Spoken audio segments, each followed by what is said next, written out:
A very good morning and welcome back to the course of microwave engineering. In the last lecture, we just started up explaining the fundamentals of microwave generation by making use of tube structures. So that time we classified how these microwave tube based generators are classified, and in the previous lecture we also discussed why the conventional vacuum tubes are not suitable operate as a source of a microwave signal. So several different limitations of conventional vacuum tube we saw in the earlier discussion, like the inter-electrode capacitance generated because of the different grid present in the vacuum tube.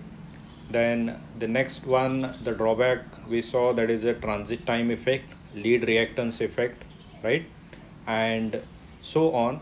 These are the typical few significant drawbacks of the vacuum tube. So that's why vacuum tubes are not suitable to be utilized to generate a high frequency microwave signal. So for that we considered to design a microwave source with a different technique by making use of a tube-like structure. So these microwave tubes we classified into two categories: linear beam tubes and cross-field tubes. In a linear beam tubes, we considered that the electron beam is getting utilized, which is oriented in a linear fashion. And in the cross field tubes, we are going to make use of mechanism of crossed fields, that is a perpendicular oriented electric field and magnetic field, in order to generate the microwave signal. So these two tubes, based on whether they are using a linear beam or a crossed field, they are classified as O type tube and M type tube. Okay, so today we are going to first see the very first example of a linear beam tube, that is a klystron cavity amplifier. So let us start with that. So a klystron tube, as you observe on the screen, the klystron is widely used tube as an amplifier at a microwave frequency. So actually this tube is classified as a linear tube, and this tube is used as an amplifier of a microwave signal at a very high frequency. It works on the principle of velocity and current modulation. So here, after this working description of the tube, we are going to derive what do we mean by velocity and current modulation. So the velocity modulation is a very important process that is taking place in the microwave tubes, which is utilizing the transit time effect. If you recall, last time we told that conventional microwave circuits or the conventional tubes like triode, tetrode, pentode, they do have the drawback of transit time effect. Okay, so this drawback of transit time effect is actually utilized in these specialized tubes. Okay, so this velocity modulation process is a very special process concerned with the microwave tubes. Okay, and this process is related with the transit time effect of the charge carrier. So in the derivation we will see the details what do we mean by current modulation and related velocity modulation. Now there are basically two basic configuration of the klystron tube. The basic klystron, which is used as an amplifier circuit, makes use of two cavities. However, multi-cavity klystron is also possible, which is used for multiple amplification of the signal in order to get large gain provided for the microwave signal amplification. Okay, so the two cavity klystron, it is normally used at low power microwave amplifier, and the other type of klystron tube is a reflect klystron. Okay, so a reflect klystron makes use of a single cavity, and this particular klystron tube is normally used to generate the microwave signal at a low power. So normally the reflect klystron works as an oscillator, and two cavity klystron we utilize as a microwave amplifier. So reflect klystron discussion we will do after we complete the first type, that is the two cavity klystron. So let us begin with two cavity klystron tube. So in front of you here, this is the block diagram representation of a two cavity klystron tube. So here you observe that there are two cavities. The name of this cavity, the first cavity we call it as a buncher cavity, and the second cavity we call it as a catcher cavity. Okay, as we said that we are going to make use of an linear electron beam, we should have a source of an electron beam.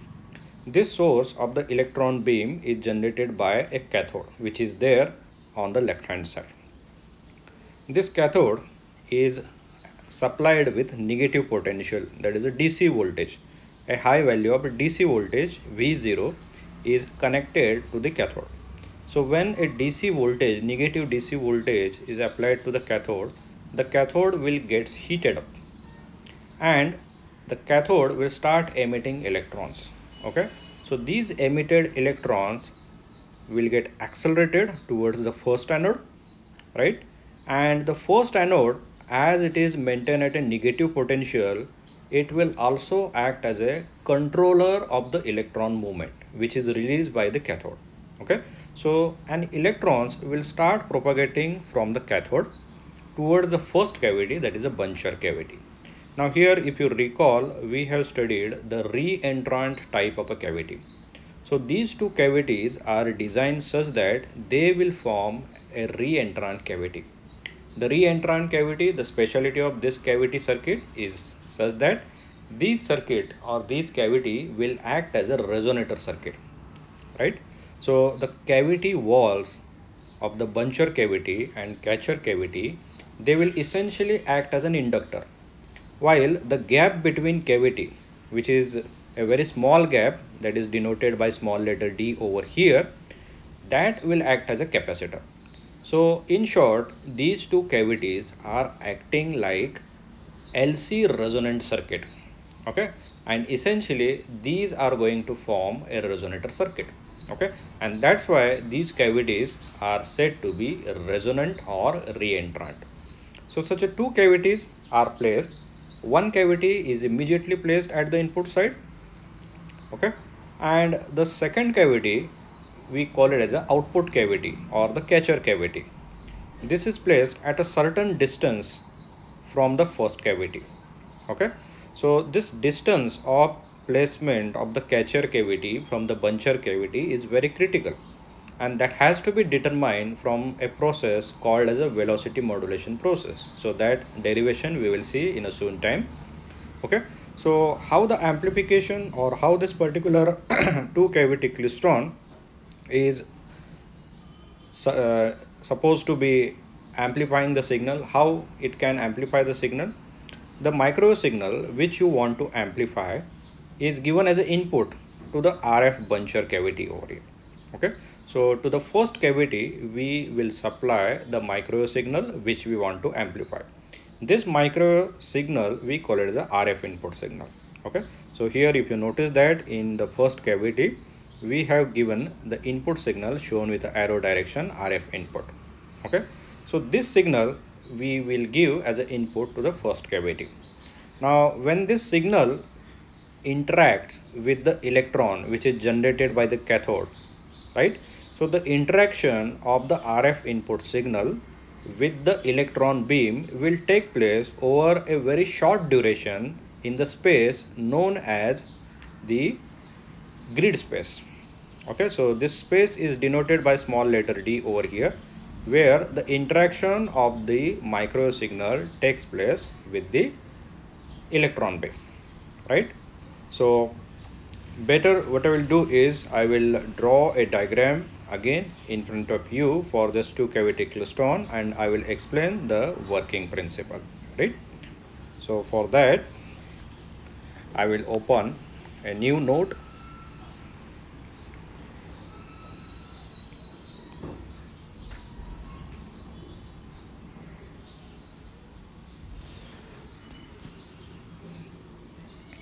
And here I will create a new note, and from here I will start explaining the thing. Okay, so let me insert the diagram of a two cavity klystron block diagram.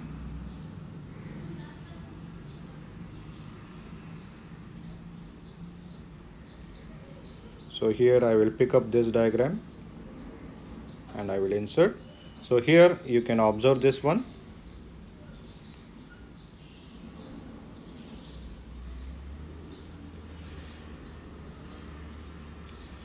So this is a typical block diagram. I will increase the size so that we can clearly visualize over here.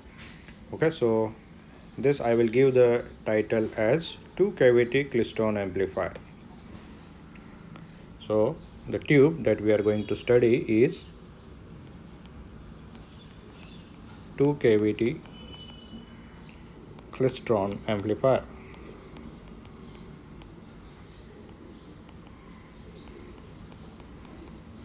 So this is the first tube that we are going to study, and this particular tube is used as amplifier for the micro signal. Okay, so whichever micro signal you want to amplify, you can give the signal as an input to this circuit and the signal will get amplified. Okay, so here what we observe, first of all, I will denote all the dimensions over here. See here, this is the first cavity. So I will write over here, I will change the color also in order to indicate. So this is the first cavity. I will denote it as a first cavity, right? And the second cavity is over here at the output side. So this is the second cavity. Okay, as I already discussed, these cavities are acting as a purely resonant circuit, and they are re-entrant type of cavities, so that they are designed in a such a way that the resonance will take place. Okay, now the signal which you amplify, this is the microwave input over here. So a microwave signal is a very high frequency signal. Okay, so this is input from the input inlet which is present at the first cavity. The first cavity we call it as a buncher cavity. So the microwave signal which we want to amplify is given as an input from this inlet. Okay, and this inlet is present at the buncher cavity. Okay, so the first cavity is also known as a buncher cavity. We will come to that part why it is called as a buncher cavity. Okay, and we should have a source of an electron. So the source of electron can be produced by heating a cathode. So this is the cathode over here. So this is the actual cathode filament. So this cathode filament is connected with a negative potential battery over here. Okay, so that the cathode will get heated, and when the cathode gets heated, it will start emitting a beam of an electron. So the beam of the electron is shown over here with a linear direction, pink color. So this electron beam gets formed. Okay, and this electron beam will travel through the buncher cavity, through the catcher cavity, and finally it will terminate at the collector over here at the output. Okay, so the spacing between the two cavity we normally call it as a drift space, right? So this drift space is denoted by capital letter L. Okay, so the drift space is nothing but the spacing between the buncher cavity and the catcher cavity. Now why the first cavity is called as a buncher cavity? Because the special process happening because of the velocity modulation of the electron beam in the input cavity will help us to form the bunches of the electrons. So that's why the input cavity is called as a buncher cavity, and the output cavity is used to catch those electrons in order to extract the energy from them, and the extracted energy from these group of electrons will be imparted to the microwave signal.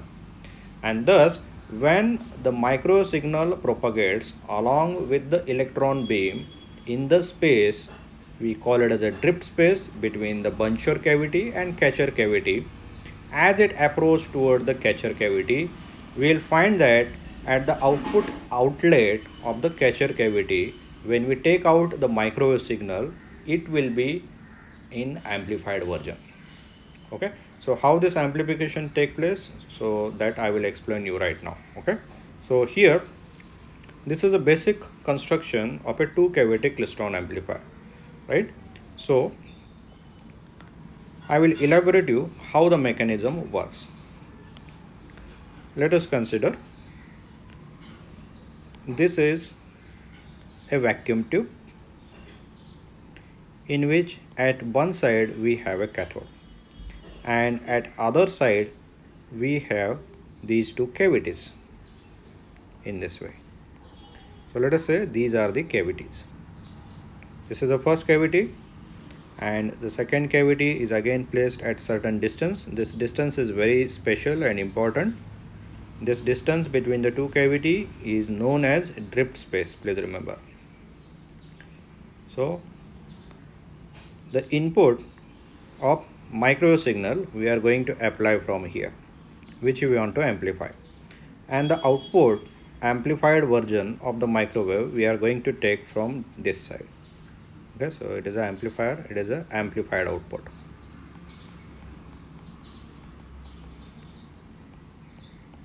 Okay, now when the cathode gets heated by the large DC potential V0, okay, so it will start emitting a beam of an electron. So the beam of electron here I am showing with a red color. Okay, so in absence of any microwave RF input signal at the cavity number 1, the electron beam so generated will directly pass on from cavity 1 to cavity 2, and finally it gets terminated over the collector. Right? The red color indicates that the beam of the electron is formed. Okay, so what we do now is we will input the microwave signal from this particular inlet of the cavity number 1. Now this microwave signal will pass at the first cavity, right, and it will start interacting with the microwave signal or with the electron beam. So here this particular space at which the interaction takes place is a very small, and the interaction of the microwave signal with the electron beam takes place over a small distance. This interaction will create a process called as a velocity modulation process. Okay, and due to velocity modulation process, we will see the derivation later on, but the velocity modulation is a process in which the velocity of the electrons in the electron beam gets modulated with the presence of the RF signal. Okay, so let me explain you this particular concept. Let us say this is your microwave signal. So the microwave signal is a high frequency AC signal, right, in this way. This is your input signal. I will denote here as microwave input signal. So this input signal is the signal which we want to amplify using this device. So it is a high frequency signal, right? It is going positive as well as negative peaks, okay, with respect to time. Okay, now this signal is passed as a second input to this particular cavity. Okay, now we would like to see how the electrons of the electron beams are getting affected because of the presence of this input signal. Okay, so we will consider three particular cases. In first particular case, what we consider is, here we'll start with from this particular position over here.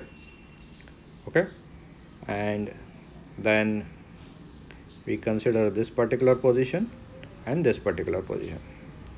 So at position 1, so I will denote this as a position 1. This I will denote as a position 2. So these are the intervals at which the micro signal is varying. This is position 3. Okay, so position 1 of the micro signal, what is that position? Position 1 is indicating positive peak of the micro signal, or we can say that the micro signal is reached to its positive peak value. Position number 2, the micro signal is 0. The micro signal is 0, it is crossing through 0. And position number 3, over here, that the negative peak value the micro signal is attaining. Okay. Now this micro signal is made present inside this particular cavity over here. Okay. So over here. So what it will affect, or how the electrons will behave with this micro signal when they come in interaction with the micro signal over this space denoted by small letter d. Okay. So at the cavity width, the electrons of the electron beam start interacting with the micro signal. So when the micro signal continuously fluctuating, it is going to positive and negative excursion, right? So how the electrons will behave with the behavior of the micro signal. So the micro signal is continuously varying, so it will definitely affect the electrons. So how it will going to affect the electrons? The electrons which enters this particular first cavity, let us say at time t0. At time t0, some electron are going to enter to this cavity. Okay. So at that time, let us say the micro signal is going through positive peak. So what will happen to the motion of electrons? See, please remember the electrons, there are three different categories of the electrons. Then the electrons which enter to the cavity during the positive going peak of the micro signal, what they will experience? As negative, the electrons are negatively charged, right? So when they find that the micro signal is at positive peak, that is its first position, microwave is at positive peak, anyway the electrons are negatively charged. When they see that the micro signal is going through its positive peak, their velocity will get accelerated. Okay. So the electrons over here at position 1, okay, so here at position number 1, I will write here, what will happen when the micro signal at position number 1, the electrons will get accelerated. Why they get accelerated? Because the charge on the electron is a negative, and during this time when the micro signal is going through its positive peak, they will find the positive charge of the micro signal and they will start getting accelerated. So the electron gets accelerated and their velocity of propagation will increase. So the speed of electrons, so in short, speed increases. Speed of electrons increases. So this only happens when the electron enter the cavity during the position number 1 of the micro signal. Okay. So during position number 2, similarly, so I will write over here. Now on the similar basis, we can assume and we can find out what will happen to the speed of the electron when the micro signal is at position number 2.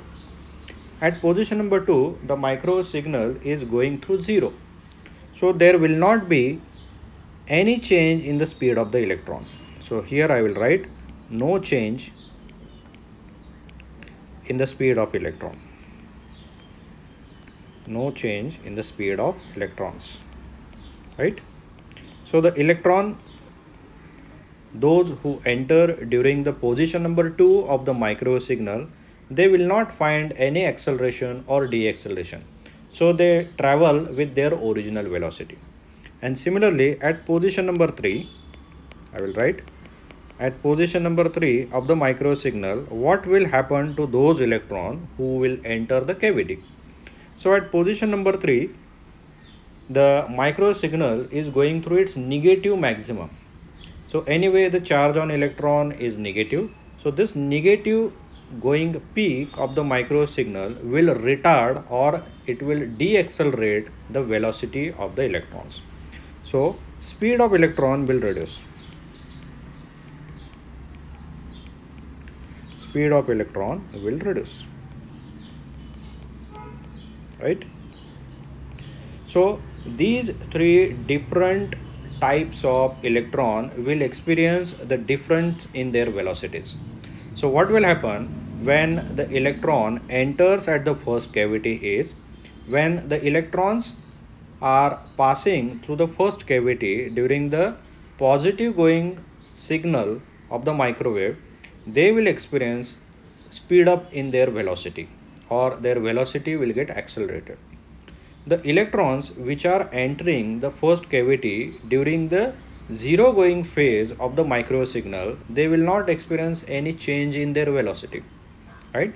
And similarly, the electrons which enters during the negative going phase of the microwave signal, they will experience reduction in their velocity. So what will happen over here? When the electrons come outside of this particular first cavity, the electrons over the period, I will denote with red color or with some purple color I will take. The electrons over the period of time, when they propagate between the buncher and catcher cavity, they will form groups, and these bunches of electrons which I am showing with the purple color over here, it will start growing in the size. Okay, so better for visualization, I will redraw those bunches of electron over here. Okay, so what I will do is I will mark the position of the cavity. Let us say here is your input cavity, cavity 1. We call it as a bunching cavity or buncher cavity. Okay, and here we have a second cavity, right? Cavity number 2, we call it as a catcher cavity. I will denote the positions as a vertical lines, right? So in between these two positions, the total separation distance between these two cavity, we call it as a drift space. We call it as a drift space. So when electrons will leave the first cavity with this process of increase and decrease and their velocity, okay, when they start traveling in this direction particularly, so how the bunching will take place? So the bunching or the aggregation of electrons will take place like this. So when they leave the buncher cavity, small group of electrons we will get. Now when they propagate further, we will get their group larger and larger in size. So when they come over here, still we get the larger group. So what actually happening is, here we are forming the bunch of electrons in this way. So as we go away from the buncher cavity or the input cavity, going towards the catcher cavity, we will get bunches of electrons, and these bunches are getting bigger and bigger in the size. Okay, in this way. And here, when the bunch of electrons is supposed to appear to the catcher cavity, the distance, the drift space between the buncher cavity and catcher cavity is adjusted such that when the group of electrons is supposed to arrive at the catcher cavity, the maximum bunching will take place. So here I will denote like this over here. So these are the bunches of electrons. What I am encircling, you can notice that when I start from the buncher cavity and going towards the catcher cavity, the size of bunch of the electrons increases. Okay, so all these over here I will denote, all these are electron bunches. So I will write here, all these are electron bunches. Now here the question is, how these bunches of electrons will get formed? These bunches of electrons are getting formed because of the velocity modulation process that is happening with the velocity of electrons because of the presence of microwave signal over here. So actually whatever this process we have explained over here is nothing but the principle of velocity modulation. So what we are doing, when we get the electrons, these electrons we are accelerating, they will get accelerated during the positive going phase of the microwave signal. When the microwave signal goes to negative through the zero excursion. At that time, whenever the electrons are entering to the cavity, they will find that there will not be any change in their speed, right? And when the microwave signal is going through its negative peak, at that time whosoever electrons are entering to that particular cavity will get deaccelerated. So here we will get three different varieties of electrons. The electrons which got accelerated during the positive going phase of the microwave signal, the electrons which doesn't have any change in their velocity, and this will happen during the zero going phase of the microwave signal. And finally, the electrons which will get deaccelerated, their velocity will get reduced, right? Their velocity will get reduced because of the negative going phase of the microwave signal. So here we will get in different three ways of electrons. Some of the electrons are getting accelerated, they are getting excessively speeded up. Some of the electrons, they will find that there is no change in their velocity. And the third category of electrons which are getting actually deaccelerated. So these three different categories of electrons over the propagation time between the cavity number 1 and cavity number 2, they will form a bunches. Okay, so these we call it as a forming of electron bunch.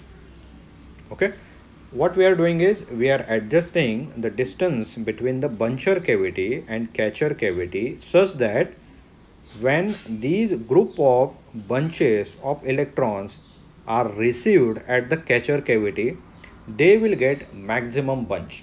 Okay, so this drift space is adjusted such that the maximum amount of bunching will take place at the catcher cavity. Now what happens at the catcher cavity? When here, I will denote over here, when the bunches of electron arrives at the catcher cavity over here, the distance, as I already discussed, is such that maximum bunching is taking place at the catcher cavity. Okay, so at the catcher cavity, if we take out the output signal, okay, so at the output signal, what we observe that the bunch of the electrons which are formed at the catcher cavity, they will give up their energy to the microwave signal. Okay, so what will happen then? The microwave signal will appear amplified in its version, and thus we said that the microwave signal has got amplified. Okay, so please remember the spacing between the buncher cavity and the catcher cavity is very critical. Okay, so we need to adjust the spacing between the buncher cavity and catcher cavity such that we will get maximum bunches to be happening at the catcher cavity, and during which we should adjust the phase of the microwave signal as a negative going. Okay, so what will happen when the bunches of electron reaches at the catcher cavity, and during that the phase of the microwave signal is going negative? At that time, all of the bunched electrons, they will give up their energy, and this energy will be captured by the microwave signal. And when we take out this microwave signal, we will find that the microwave signal is appeared in amplified form, and thus the microwave signal appears to be in amplified form. Okay, so this is a principle of working of two cavity klystron tube as an amplifier circuit. Okay, essentially it actually amplifies the microwave signal by making use of a special process called as a velocity modulation. Okay, so the velocity modulation I already explained to you. The velocity modulation is a process in which the velocities of certain groups of electrons is changed. How it is changed? It is changed by means of microwave signal which we want to amplify. During the positive going phase of the microwave signal, the electrons will get accelerated, their velocity increases. During the zero going phase of the microwave signal, there will not be any change in the velocity of electrons, and during the negative going phase of the microwave signal, the electrons of the electron beam will get deaccelerated. So here in general we get three different categories of electrons: the electrons which get accelerated, the electrons which doesn't have any change in their velocity, and the third category is the which got deaccelerated. Okay, so over the period of time, when these three different categories of electron travel from the buncher cavity to the catcher cavity, they will form a group of themselves. Okay, and the size of forming a group will grow when they travel from buncher cavity to catcher cavity. The spacing between the buncher cavity and catcher cavity is adjusted such that when the group of electrons consisting of these three different categories reaches at the catcher cavity, they will be bigger in the size. Okay, and what we do, we adjust the phase of microwave signal when the bunch reaches at the cavity such that it should go through negative. At that time, what will happen? All these grouped electrons in the bigger bunch, they will give up their energy because of the negative going phase of the microwave signal, and this signal is then captured by the microwave signal, and the microwave signal will appear in amplified form. Okay, so the same process is explained with a velocity modulation diagram, and within no time we are going to derive the equation of the velocity modulation. That is a special process that is happening in a two cavity klystron amplifier, right? So I will insert that image which clearly shows the velocity modulation process.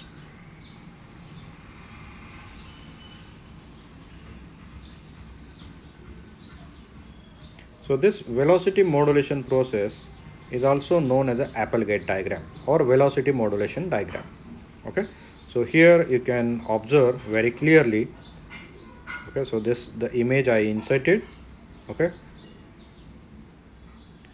so here I will maximize it so that we can clearly visualize. Okay, so this is that particular diagram of velocity modulation. Okay, so Applegate diagram is also known as a velocity modulation diagram. So please remember, the other name to the velocity modulation diagram is a Applegate diagram. Velocity modulation diagram. So what is this velocity modulation diagram? This diagram indicates a process of velocity modulation of an electron beam. Okay, so here you can clearly observe. Okay, so I will denote over here at this particular position. Okay, so this is your microwave signal. Okay, so this is your microwave signal, right? The same diagram we illustrated over here, right? In a more better way, this is explained. This is your microwave signal. We know that the microwave signal is a very high frequency AC signal and which is continuously varying. Okay, so we will consider three different cases. The position of the microwave signal over here, we'll call it as a position number 1. The position of the microwave signal over here, we call it as a position number 2, and the position of the microwave signal over here at position number 3. So at TA, right, we have negative microwave signal. At TB, at time period TB, we have 0 microwave signal, right? And at time TC, we have positive going microwave signal. Okay, so this behavior of the microwave signal, how it is going to affect the electrons. Okay, so definitely the change in this microwave signal, the variation in the microwave signal is going to affect the speed of the electron, right? When the microwave signal is going through position number 1, that is at TA, that is during negative half, what will happen to the speed of the electrons? As the microwave signal going negative, the speed of the electron will get decreased, and the electron speed over here is denoted as a slower. So this position will give slower speed. Okay, and similarly when the microwave signal is going through 0 potential at position number time period denoted by TB, at that time there will not be any change in the speed of the electron. So the speed will remain same over here in this position at time TB. And similarly, at time period Tc, the microwave signal is going through its positive peak, and that's why it will accelerate the electrons, and the electrons will start traveling faster. Okay, so when we join the slope of all these traveling electrons in this way at a specific position of the negative going, so here at time Td, so time Td is, please remember, it is a negative peak of the micro signal. So what we are doing is we are collecting all these three categories of electrons. Three categories of electron means the electrons which are getting speeded up, the electrons which are getting deaccelerated, and the electrons which doesn't have any effect on their velocity. All these electrons will get accumulated together at a certain position. Now this certain position we are going to achieve during over here negative going phase of the micro signal.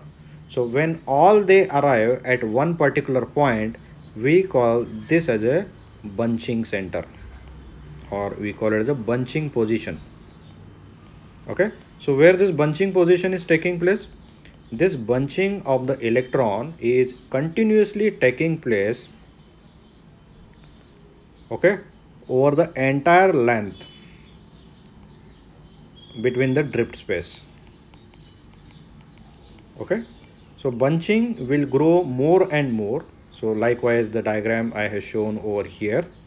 Okay, so the bunching will grow more and more into the size when we travel from the buncher cavity to the catcher cavity.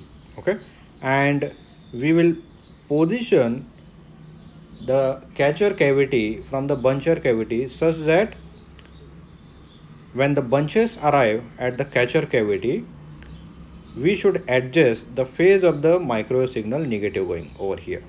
So during this, what will happen? So this bunched position, actually this bunch position indicates bunch of the electrons. Please remember. So this is a bunch of the electrons. Now this bunch of the electron consists of three categories. Okay, deaccelerated electrons, no velocity change electrons,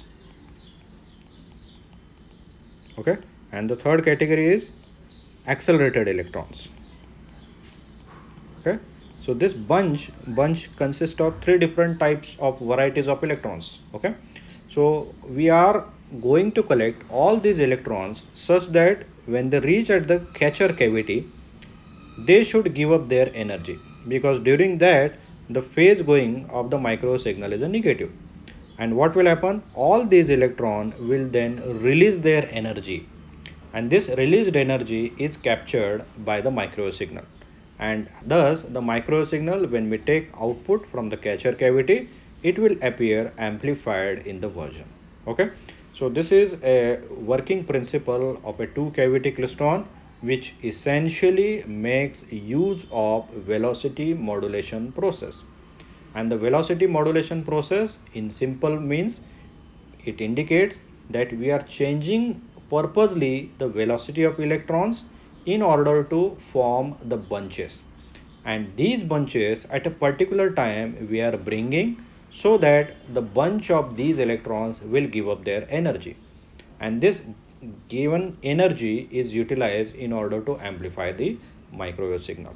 Okay, so this is the principle of working of two cavity klystron on the principle of velocity modulation process.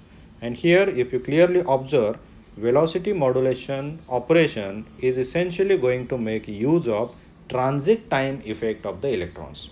Okay, so the propagation of the electrons from the cathode to the buncher cavity and to the catcher cavity is nothing but the transiting effect. Okay, so essentially the transit time effect is utilized in these type of a tube. Already in the vacuum tubes, conventional vacuum tubes, we saw that transit time effect was the drawback or the limitation. Here in these particular tubes, we are actually utilizing this transit time effect by a specialized process known as a velocity modulation, right? So I hope you understood how actually the amplification of the micro signal is taking place using this two cavity klystron amplifier circuit. Okay, so the diagram, block diagram, the explanation, and process of bunching and velocity modulation equation, okay, that we are going to derive just now, and the Applegate diagram, or sometimes it is also known as a velocity modulation diagram. Okay, so what we do next is we will see mathematically how to develop a equation of a velocity modulation. So the velocity modulation indicates that how we are going to change the velocity of electrons, right? So for that we are going to derive the derivation. So let us start with the derivation now. So here I will give the title as two cavity klystron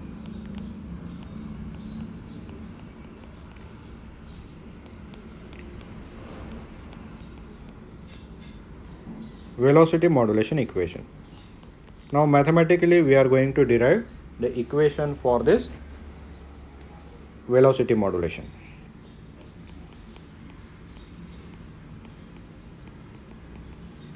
One by one we will derive. Now here first denote some of the positions. Now let us say, as over here it is indicated, so the electrons which are exiting at cavity number 1, let us say they are exiting cavity number 1 at time t1. The spacing between first and second cavity is denoted as a L, right? So let us say at time t2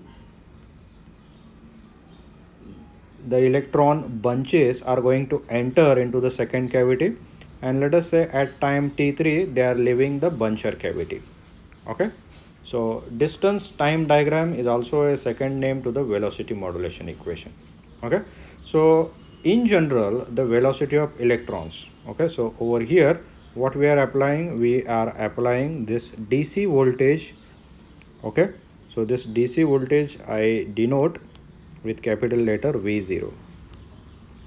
So this V0 is the DC voltage which is applied to the cathode, which heats a cathode, and that's why the cathode will start emitting electrons. So the DC voltage is necessary for releasing the electrons from the cathode. So this DC voltage I denote with a letter capital V0. Okay, so let us come to this back. The velocity of electrons, so here I will write velocity of electrons entering. When the electrons are released by the cathode, they will first enter into the buncher cavity with certain velocity. So the velocity of these electrons are given by, when the velocity of electron enter into buncher cavity,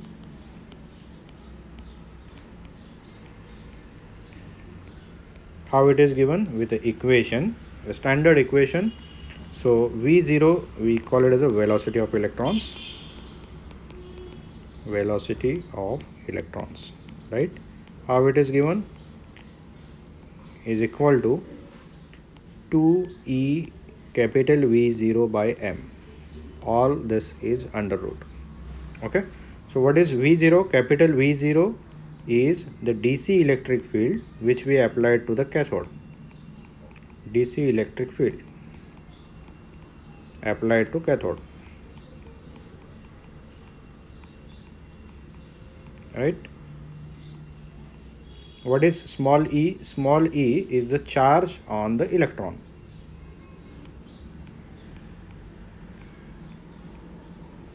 Charge on an electron, and it is fixed. Okay, it is in terms of a coulomb 1.6 into 10 raised to minus 19 coulombs, right? And what is small m? Small m is a mass of electron, mass of an electron, right? So that is also fixed. So this is around approximately 9.11 into 10 raised to minus 31 kilograms. We know that the mass of the electron is very less as compared to what charge they are carrying, right? So if we substitute these values, let us say this is an equation number 1. If you substitute these values of the constant, that is the charge on electron and mass of electron, in equation number 1, the velocity we will get V0 is equal to, you can directly write 0.593, okay, square root of capital V0 into 10 raised to 6. Let us call this an equation number 2. Okay.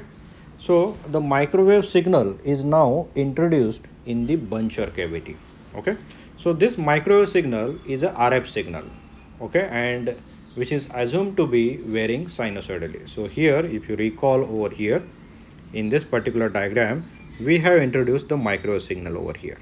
Okay, so this microwave signal is input to the first cavity. Now this microwave signal we represent as a sinusoidal variation.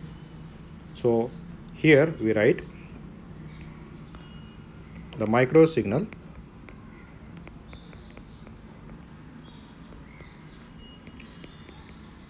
is introduced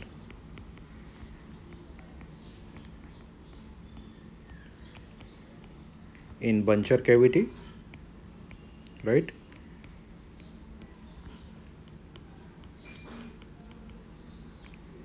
So how it is given then? This microwave signal is given as a AC signal and Vs is a microwave signal. Let us denote this as a microwave signal which we want to actually amplify. So this is equal to its magnitude, say capital V1, and it is varying as a sinusoidal, indicated as a sin omega t. Okay. So let us call this as an equation number 3. Equation number 3 indicate it is a microwave signal which we introduced into the Buncher cavity. Okay.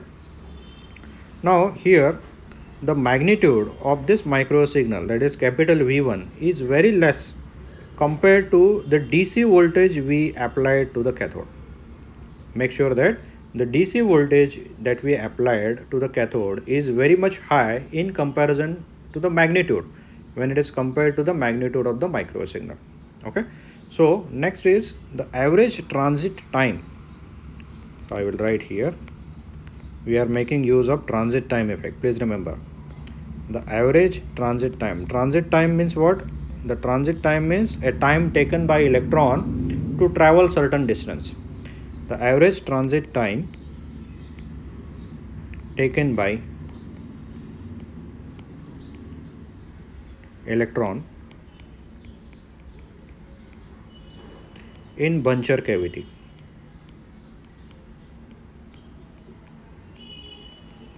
is given by, so how it is given by? So the distance traveled by an electron into the Buncher cavity. Now what is the distance of the Buncher cavity? The distance of the Buncher cavity is small d. Okay.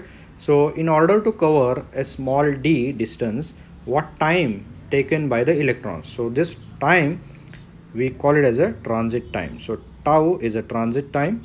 How it is given? It is given by distance divided by velocity, right? So tau is equal to distance divided by velocity. Distance is small d of the Buncher cavity and the velocity is velocity given by equation number 2, that is V0. Okay. So this can be written in terms of times. So here T1 minus T0 we can write. So from here also we can write T1 minus T0. So this can be written as a T1 minus T0. Okay, so let us call this an equation number 4, right? So next is average microwave signal. Average microwave signal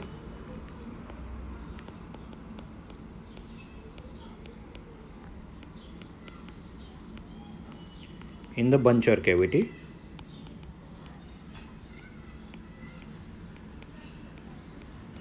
So how the average microwave signal in the Buncher cavity is given? So the average is denoted by this type of a letter Vs. So this symbol indicates average value. It is given by over the period time tau, 1 upon tau, integration you need to take from time t0 to t1, because time t0 to t1 it indicates the time taken by electron to cross that particular buncher cavity, right? So you need to integrate the equation number 3, that is v1 sine omega t. So the average value is given by this. So if we simplify this particular equation, we get minus v1 divided by omega tau, into bracket we will get cos of omega t1 when you substitute the limits, minus cos of omega t0 we will get. Okay, so how we can write the same equation then? The average microsignal Vs is then given by v1 divided by omega tau, right? Into bracket we can interchange the positions and we can make it a positive, cos of omega t0 minus cos of omega t1. We can write in this way. Let us call this an equation number 5. So equation number 5 denotes the average value of a microsignal in the buncher cavity. Okay, now from equation 4 we'll write, from equation 4, see what is our equation 4? T1 minus T0 is equal to d by V0. So T1 we can write T0 plus d by V0, right? Okay, so what we do is we substitute this, substituting in equation 5, substitute this in equation 5. So what we do is we will substitute this substitution in equation number 5. So what we get?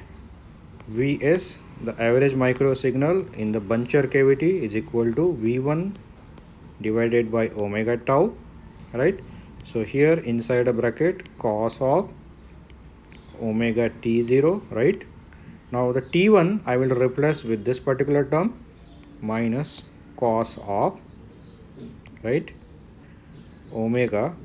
Now t1 I will replace with t0 plus d by v0, right? Bracket complete and this bracket complete, right? So when we substitute and when we simplify, what equation we will get? When we simplify this, we will get v1, right? So when you simplify this, we will get v1 into v0, speed of electrons, divided by omega d, right, into bracket cos of omega t0 minus cos of omega t0 plus omega d by speed of electron v0, bracket complete. Let us call this as an equation number let us call this an equation number 6, and let us call this an equation number 7. Okay, so here we got equation number 7 with simplification. But what is the omega into tau? Omega into tau, it indicates transit angle. Omega into tau indicates transit angle, and this can be denoted as a theta g. This can be denoted as a theta g. Therefore the transit angle theta g can be written as omega d by v0. Okay, so when we take theta g by 2, that is transit angle divided by 2, we can write omega d by 2v0. Let us call this quantity as some constant b. Call this an equation number 8. Okay, and similarly omega t0 plus theta g divided by 2, call this quantity as certain constant a and denote this as a equation number 9. Okay, so what we have done, we have converted the transit time into transit angle. Okay, so when we know the transit time tau and when it is multiplied by the angular frequency omega, we will get the transit angle. Okay, and these are represented in terms of certain constant a and b.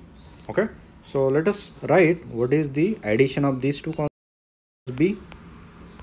So when we add a plus b, okay, omega t0 plus theta g divided by 2 plus theta g divided by 2. B is same as theta g by 2. So what I will get? Omega t0 plus theta g. Let us call this one equation number 10. If I take a minus b, what I will get? So a is omega t0 plus theta g by 2 minus b is again theta g by 2. So this theta g by 2 will get cancelled and I will get omega t0. Let us call this an equation number 11. So I got the addition of two constant a plus b and a minus b. Now we will place these values a plus b and a minus b into equation number 7.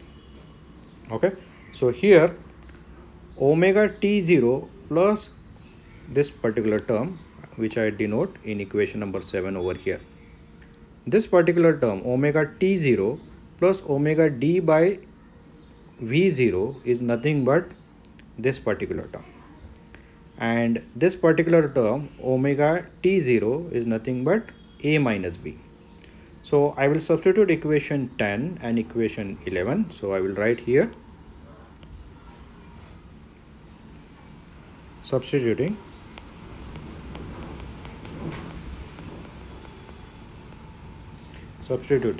equation number 10,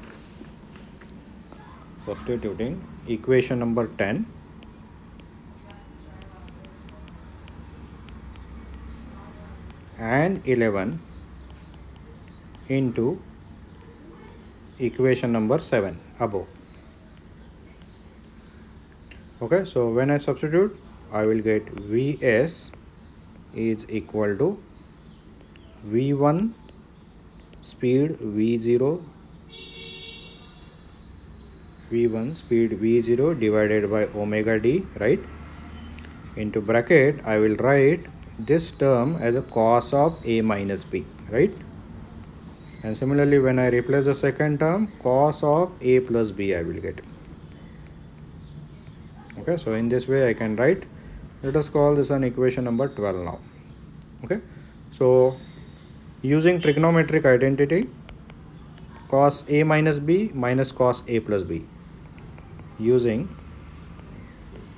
trigonometric identity. What is the trigonometric identity? We know cos of a minus b minus of cos a plus b. What this can be written as? This can be written as a 2 sin a sin b, right? Let us call this an equation number 30 as an identity of trigonometry equation. So replace this in the equation number 12. We can write V1 V0 divided by omega d. So what we can write inside a bracket? 2 sin a into sin b, right? So replace what is sin a and sin b. So this we can write as V1 V0 by omega d bracket 2 sin. Now what is a? A is what we know. What is a?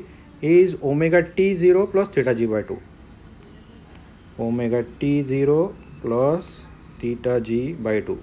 Replacing the values of a and b constant which we took. And sine of b. What is b? B is theta g by 2, right? Theta g by 2 from equation 8. See. Theta g by 2 bracket complete. Okay, so let us call this an equation number 14.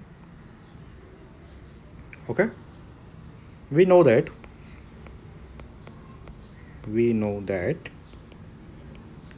what is the value of V0 speed divided by omega d? So this is nothing but 1 upon theta g. Let us call this an equation number 15. So how we can write equation 14 then? This can be written as a Vs is equal to, how we can write, V1 V0 divided by omega d by 2. So this 2 I will take in the denominator, omega d by 2. We can write like this, right? And into the bracket we can write sine of theta g by 2 as it is into sine of omega t0 plus theta g by 2. We can write like this, the same equation number 14. Okay, so how this can be simplified then? So this can be written as omega 0 by omega d is 1 upon theta g. So I can write this as V1. Okay, so V1 magnitude of microsignal divided by theta g by 2. I can write in this way, into bracket sine of theta g divided by 2 as an argument, multiplied by sine of omega t0 plus theta g by 2. Okay, and finally I can write the magnitude of the microsignal in the Buncher cavity equal to V1. Now this theta g term I will denote over here. This theta g term I will take inside over here. And how I can write then? I can write this as sine of theta g by 2 divided by theta g by 2, right? In this way we can write into sine of omega t0 plus theta g by 2. Okay, let us call this as an equation number 16. Okay, so in equation number 16 we observe that there is a one term which is in the form of sine x by x. So this term is indicated sine x by x. Okay, so this is a typical function.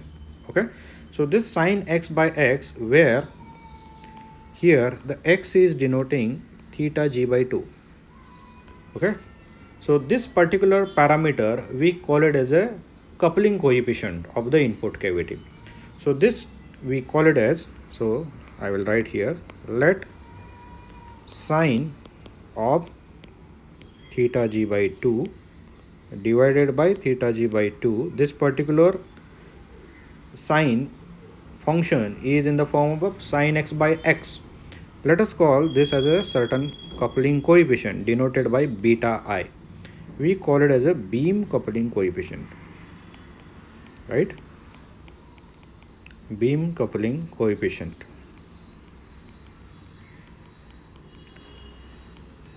of Buncher cavity. Let us call this substitution as equation number 17. Okay, and let us go further. So equation number 16 here, it indicates that the average microsignal in the Buncher cavity is superimposed with a DC field which is given to the cathode. Okay, so from equation number 1, so what is equation 1? We started with the equation 1, we started with velocity of electrons, which is given by square root of this particular term 2ev0 by m. Okay, now this velocity will get modified. So modified velocity, because of presence of this microsignal, modified velocity of electrons. So this modification in the velocity of electrons, we call it as a modulation process. Velocity, modified velocity of electrons because of presence of microsignal, because of presence of microsignal, right?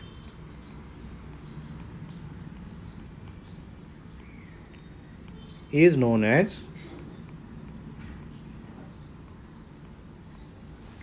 process of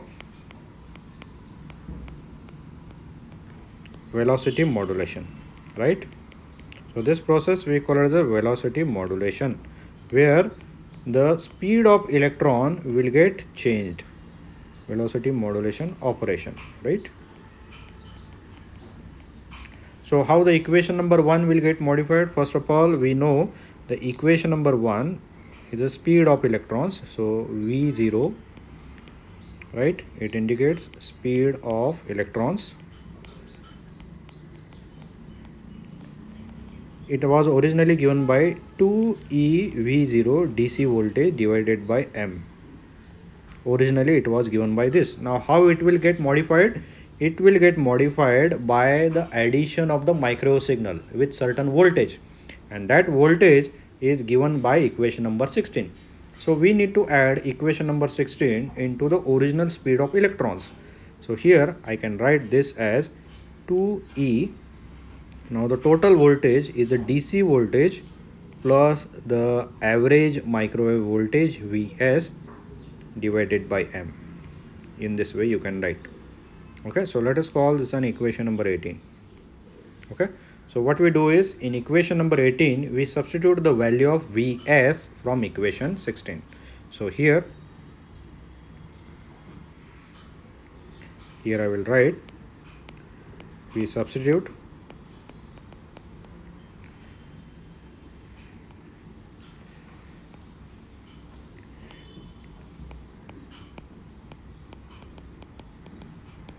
equation 16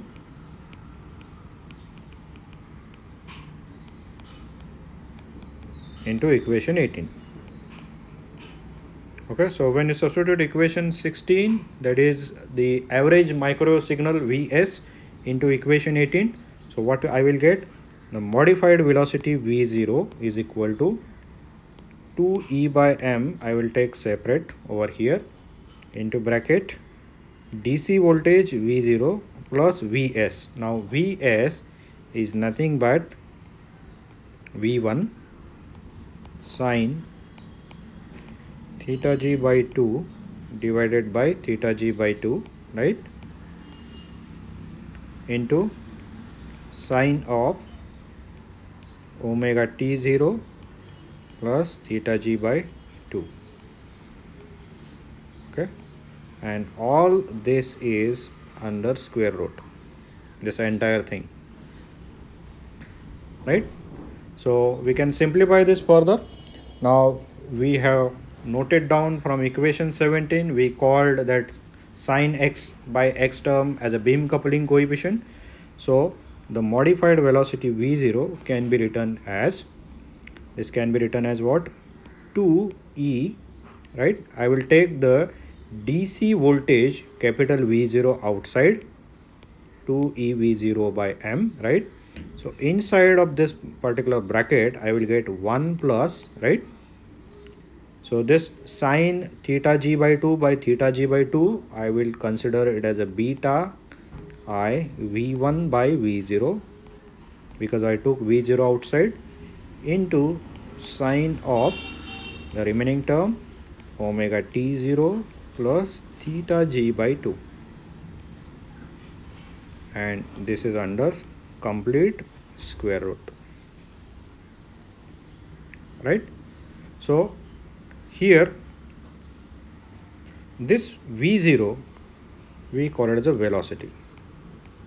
This is the equation of velocity. Okay, so this velocity is the exiting velocity speed, exiting velocity speed of electrons. This equation indicates exiting velocity of speed of electrons from Buncher cavity,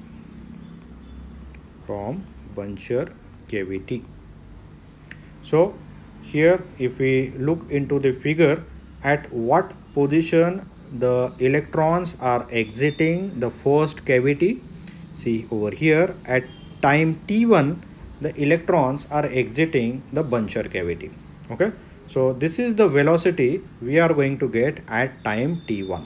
So here I will write, so the same equation can be written as velocity at time t1, that is the exiting velocity of electrons. The same is given as 2ev0 by m as it is above, into bracket 1 plus beta I v1 upon v0, okay, into sine of omega t0 plus theta g divided by 2, bracket complete, and all this thing under a square root. Okay, so call this an equation number 19. Equation number 19 indicates exiting velocity of electrons from the Buncher cavity. Now here the product beta I v1 upon v0, we call this as a depth of modulation. Depth of modulation. And what equation number 19 indicates? Equation number 19 indicates change in the velocity equation, or that is also known as velocity modulation equation. So here the term beta I v1 indicates depth of modulation. Okay, so let us denote this as equation number 20. Okay, now the beam coupling coefficient. So what is bi? Where I will write, where beta I is nothing but beam coupling coefficient. Okay, so the coupling coefficient varies in the value from 0 to 1, right? Beta I is a beam coupling coefficient. We know that beta I is less than 1 because we will not get all of the signal coupled. Okay, and what we know is the v1, right, is less than capital V0, where what is capital V0? DC cathode voltage. Please remember, DC cathode voltage is greater than V1. So what is V1? V1 is a microwave signal amplitude or microwave voltage, and we know that the coupling coefficient is less than 1. Therefore the term, all these consideration, beta I into V1, this product can be considered as a less than V0. Okay, so with binomial expansion of equation number 19, so in equation number 19 the product beta I into V1 is less than V0. So how can we write with binomial expression? With binomial expansion,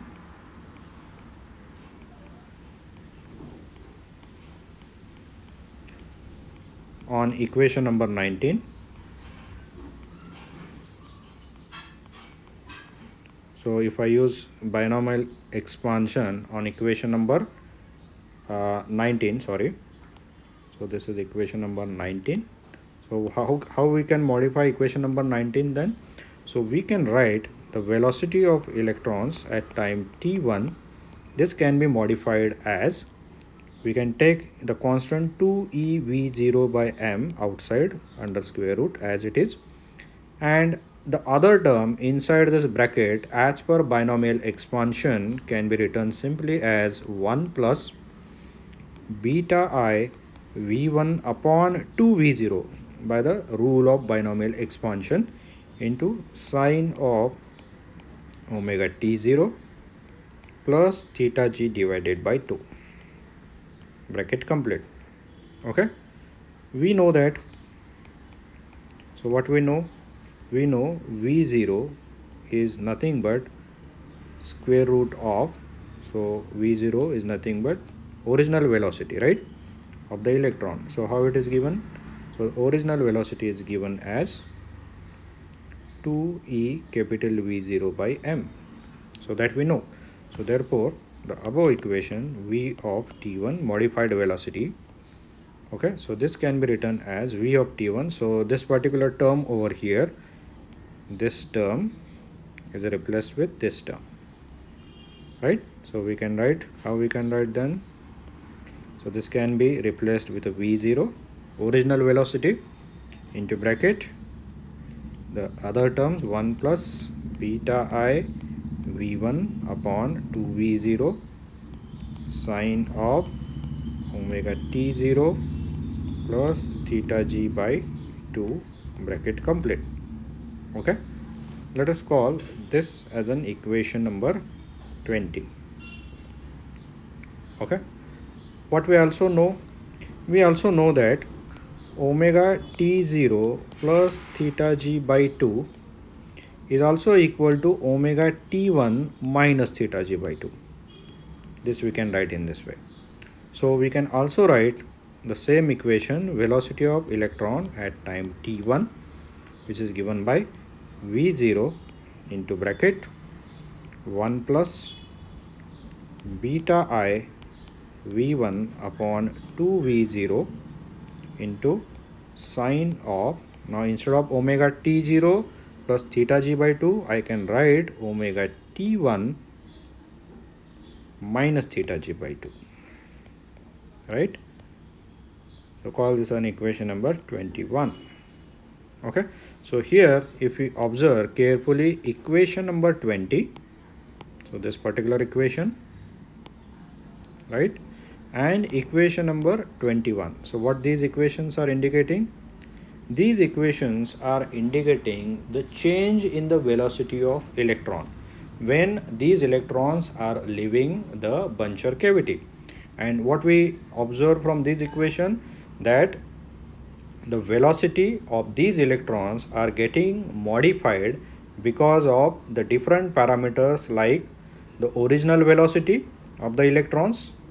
Okay, so here I will write what is small v0. It is the original velocity of electrons. Original velocity of electrons, right? It is the original velocity of electrons. What is beta I? Beta I is beam coupling coefficient,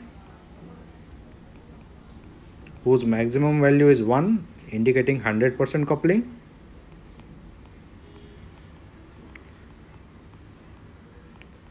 What is V1? V1 is amplitude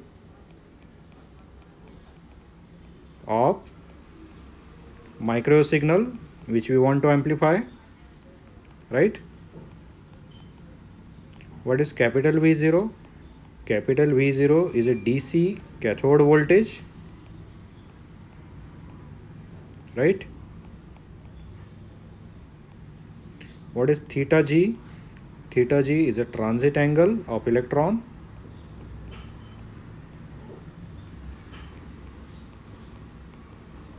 right? So how theta G is given? Theta G is equal to omega into tau, right? So what is tau then? So tau is a transit time. Okay, so how the transit time is given? Transit time is given by distance covered by the velocity. Distance covered is a distance of that gap of the cavity, small d, and velocity is v0, right? So where d is cavity gap. So if you notice carefully equation number 20 and equation number 21, the change in the velocity of electron is getting affected by all these different parameters. Okay, so here the original velocity of electron, which is indicated with this small v0, will get modified to v of t1 at time t1. So when the electrons are leaving the Buncher cavity, the velocity of electron will get changed, and that change in the velocity of electron is indicated by equation 20 and 21. Okay, so this change in the velocity of electron, we call it as a velocity modulation equation. Okay, so this is the complete derivation of velocity modulation process that is happening during the working operation of a two cavity klystron.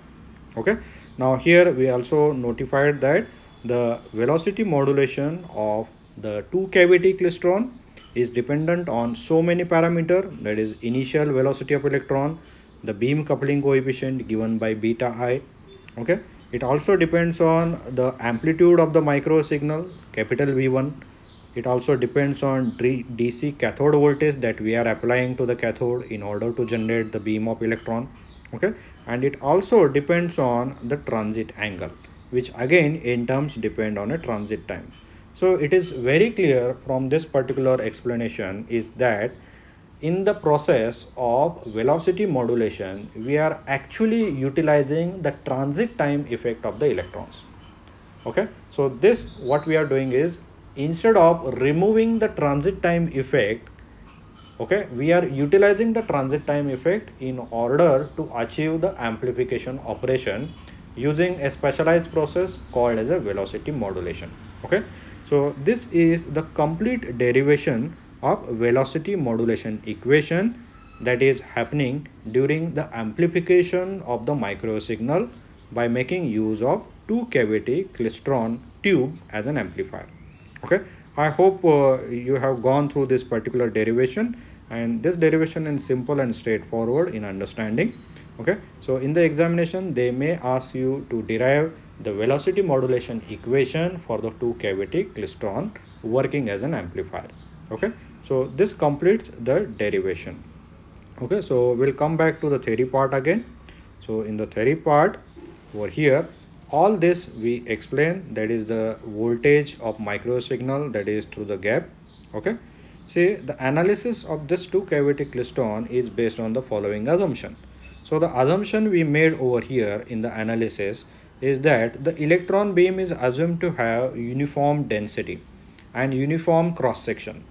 The space charge effect are considered as a negligible, and the microwave signal amplitude is assumed to be much smaller than the magnitude of DC accelerating field which is applied to the cathode. Okay, so all we expressed this velocity modulation Applegate diagram or velocity time diagram and the derivation of velocity modulation equation also in detail we saw with this particular equation. And whatever diagram that you are observing over here, that is the same diagram we have drawn over here. Okay, right here. Okay, so the same diagram we took over here and we gave the explanation how the velocity modulation is taking place, right? So going further, this bunching center and the beam current and the drift space, there is one more small derivation part is remaining, that is to calculate the spacing. As if you recall, we said that we need to particularly place the catcher cavity from the buncher cavity at a certain distance. So there is a small derivation again in order to find out the optimum distance between the buncher cavity and catcher cavity, that we will see later on. Okay, so meanwhile what we do is we will see some of the properties of the application of this two cavity klystron. Okay, so where this two cavity klystron is used, this two cavity klystron is used as a low or medium power amplifier in ultra high frequency and microwave range for continuous as well as in pulsed operation. So this particular tube two cavity klystron amplifier we can use as a source of power amplifier in order to amplify the microwave signal at low and medium power levels. It can be also used as an oscillator. Remember, two cavity klystron can be also used as an oscillator in order to generate a microwave signal in the range from 5 to 50 gigahertz with a power ranging from 2 to 10 kilowatt. Okay, so the two cavity klystron is used in continuous wave Doppler radar for pumping operation of the parametric amplifier that we will study in detail when we come across fourth chapter, and it can be also be used in an oscillator configuration in the high power microwave links. Okay, so what we do is in our next lecture we will see that again a small derivation in order to effectively calculate the spacing that we need to place between the buncher cavity and catcher cavity, and we will derive an equation for the bunching factor. Okay, and thereafterwards we will start again with a new type of linear beam tube, that is a reflect klystron. Okay, so I hope you understood today the theory, the working principle of a two cavity klystron as an amplifier, and very importantly the process known as a velocity modulation. Remember that in these microwave tubes we are utilizing the transit time effect of the electron in order to implement a special process known as a velocity modulation. and this velocity modulation process we are using in order to use this tube as an amplifying device. Okay, I hope you understood the working operation of a two cavity klystron amplifier. In the next time we will see one more derivation related to the same, and then we will proceed to study the further different types of tubes beginning with a reflect klystron. So thank you very much, and thanks all.